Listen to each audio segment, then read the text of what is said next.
At 23, you think life is over. I fell into a deep depression and I remember... Comment Dwayne Johnson, alias The Rock, est devenu l'un des acteurs les plus connus aujourd'hui de sa génération? Tout le monde connaît The Rock. C'est un grand acteur, l'une des célébrités les plus suivies au monde. Il a été catcheur, il est acteur, il est multimillionnaire, il est investisseur. Mais est-ce que tu connais l'histoire au fait qu'il se cache derrière ce grand succès-là de The Rock? The Rock était un joueur de baseball. C'est un sport qui est très pratiqué aux États-Unis et il était vraiment promu dans ce sport-là. Il voulait devenir un grand joueur de baseball, un grand champion. C'était ça son rêve, devenir vraiment un très grand sportif. Et il y a eu un drame qui s'est passé. Il a eu un accident. Il s'est blessé.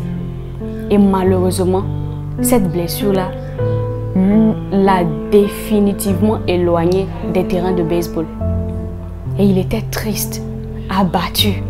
Il se demandait, mais qu'est-ce qui se passe? Pourquoi moi? Dépressif. Mais arrivé un moment dans sa vie, il a décidé de se lever. Il a décidé de faire quelque chose. Il a décidé de tenter quelque chose de nouveau. Et c'est alors qu'il va commencer le catch. Vous connaissez tous le catch. Et il va commencer à percer, monter dans ce domaine-là. Il va commencer à être connu dans ce domaine-là. Il va commencer à être un très grand catcheur connu aux États-Unis. Et après ça, des opportunités de cinéma vont s'ouvrir à lui. Et il va devenir acteur. Il va tourner dans des films comme Scorpion King. Aujourd'hui, il est connu pour des rôles comme acteur dans San Andreas ou Fast and Furious. Et à travers ce message, je veux vous dire quelque chose de vraiment hyper important. The Rock aurait pu s'asseoir. Il aurait pu rester là, couché à la maison et dire c'est fini. Ma vie est terminée. J'ai connu un échec. Je ne vais plus jamais me relever. Je vais toujours rester comme ça. Je ne vais pas réaliser mon rêve. Mais au lieu de faire ça, au fait, il a décidé de se donner une nouvelle chance. Et c'est vraiment le message que je veux que vous captiez aujourd'hui. Il y a des épreuves dans la vie. On connaîtra des épreuves toute notre vie. Il ne faut pas qu'on ait peur des épreuves. On ne doit pas avoir peur des difficultés. On ne doit pas avoir peur des échecs. Il y a un adage qui dit « Un entrepreneur n'échoue pas, il apprend ». Et j'aime tellement cette citation-là parce que c'est la vérité. On n'échoue pas, on apprend. L'échec, quand il est bien géré, permet vraiment de grandir. Quand vous gérez bien un échec, vous apprenez quelque chose et vous allez encore de l'avant. Mais malheureusement, je rencontre certaines personnes qui ont échoué ou qui ont été blessées ou qui ont connu des épreuves difficiles ou qui ont perdu beaucoup d'argent. Ces personnes-là se découragent complètement. Elles arrêtent d'avancer dans la vie. Elles restent à ce même stade-là pendant 5 ans, 6 ans, 7 ans, juste à cause d'un échec, juste à cause d'une épreuve. Alors que c'est tellement triste au fait. Ne laissez pas les épreuves vous décourager. Ne laissez pas les échecs vous décourager. Ne laissez pas les pertes vous décourager. Il y en aura toujours. Levez-vous, battez-vous, apprenez de vos erreurs, apprenez de ce qui s'est passé. Et travaillez dur, travaillez vraiment dur pour pouvoir revenir encore plus. Parce que c'est très important. L'échec n'est pas un ennemi, l'échec est un ami. Moi, à chaque fois que j'ai connu des échecs, je me suis relevée. À chaque fois que j'ai connu des échecs, je suis devenue encore plus forte. Il y a quelques années de cela, j'ai investi dans un projet et ce projet ne m'a absolument rien rapporté. Au contraire, ce projet m'a amené que des dettes. Et c'était tellement bouleversant pour moi. J'avais perdu beaucoup d'argent et j'étais obligée de vendre mon téléphone. J'étais obligée de vendre mon ordinateur portable pour pouvoir avoir de l'argent et rembourser.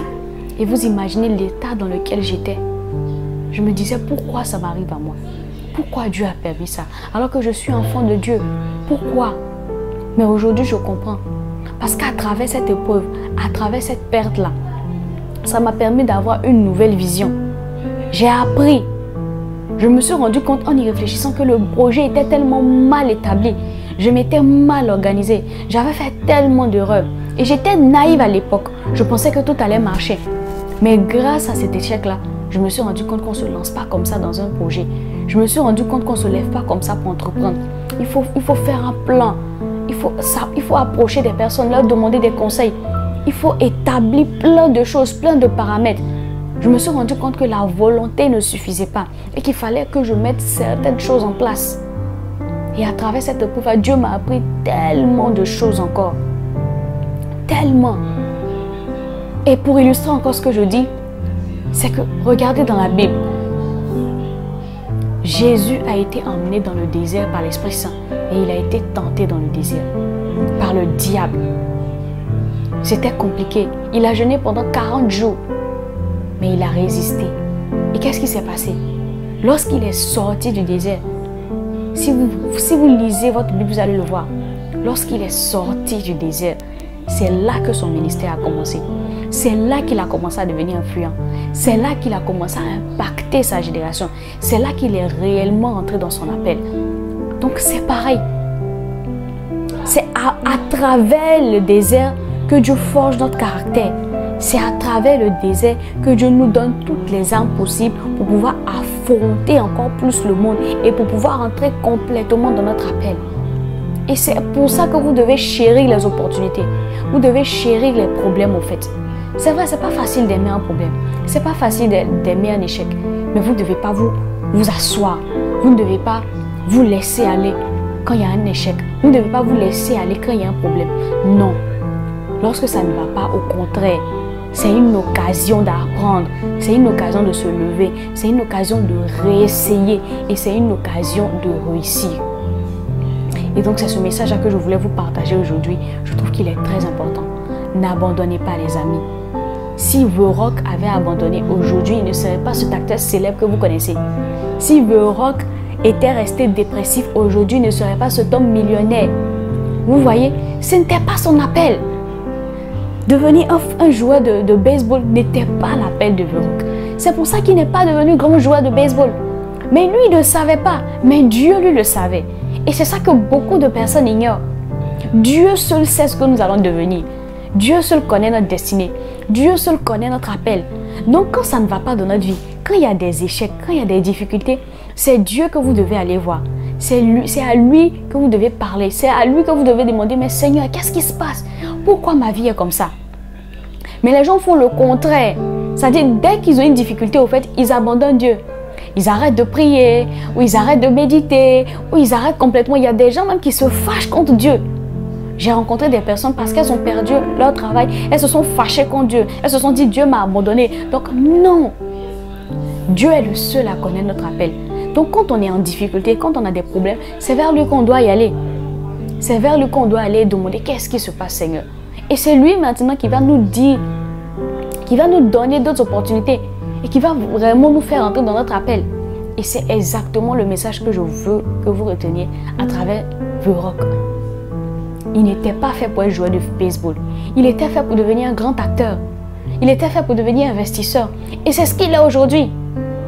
Si ses pieds ne s'étaient pas cassés ou s'il n'était pas blessé, il allait continuer à être joueur de baseball et il allait être dans un environnement qui n'est pas sa place. Mais Dieu a envoyé cette blessure-là pour qu'il laisse le domaine qui n'est pas pour lui et qu'il rentre dans le domaine où Dieu l'attend, c'est-à-dire le cinéma.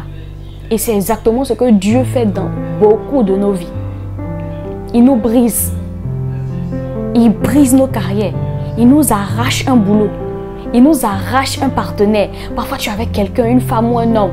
Et cette personne-là te quitte. Et tu pleures, tu es désespéré. Alors que ce n'était pas le conjoint de ta destinée. Et Dieu t'a sauvé de cette relation pour t'amener une relation meilleure. Où tu allais être avec un homme, une femme merveilleux ou merveilleuse. Parfois, tu perds un boulot. Mais ce boulot n'était pas fait pour toi. Ce n'était pas là-bas que Dieu voulait que tu sois. Et il t'a enlevé ce boulot-là pour que tu aies un encore de meilleur. Parfois, Dieu t'arrache un être humain. Un parent qui t'est cher. Parce que ce parent-là, peut-être que s'il le laissait en vie, il allait te créer des problèmes. Peut-être qu'il allait être contre toi. Peut-être qu'il allait manigancer des choses contre toi. Et Dieu décide de l'enlever de ce monde au fait pour pouvoir te laisser la voie libre et évoluer. Ou Dieu retire cette personne-là tout simplement parce qu'il veut que tu voles de tes propres ailes. Parce qu'il voit que tu es trop indépendant de cette personne-là. Les voies de l'Éternel sont insondables. Et vraiment, je veux vraiment insister sur ce message-là. Ne vous découragez pas. Lorsqu'il y a une situation bizarre qui vous arrive, lorsque vous avez un problème, lorsqu'il y a un échec, ne vous découragez pas. On n'échoue pas, on apprend. Allez vers Dieu, demandez-lui. Tout ce qui se fait sur cette terre-là arrive pour une raison. Tout arrive pour une raison. Si vous perdez quelque chose, c'est peut-être parce que vous allez gagner encore plus. Donc ne vous découragez pas. Continuez à espérer. Ayez un mental d'acier. Travaillez, bossez, apprenez de vos erreurs. Et c'est ce que le roc a fait. Et c'est pour ça qu'aujourd'hui, il est au sommet.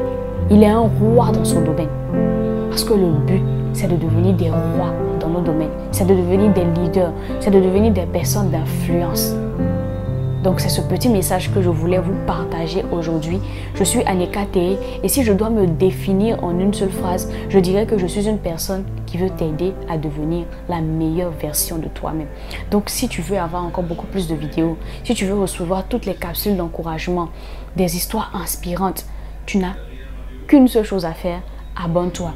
Abonne-toi, like la vidéo, partage la vidéo, commente, je réponds à tous les commentaires et je me ferai un plaisir vraiment de discuter avec toi. Si tu as quelque chose à ajouter, mets-le en commentaire au fait. Et n'oublie surtout pas, ce ne sont pas les gens capables que Dieu choisit, mais ce sont ceux qui le choisissent que Dieu rend capable. Ciao!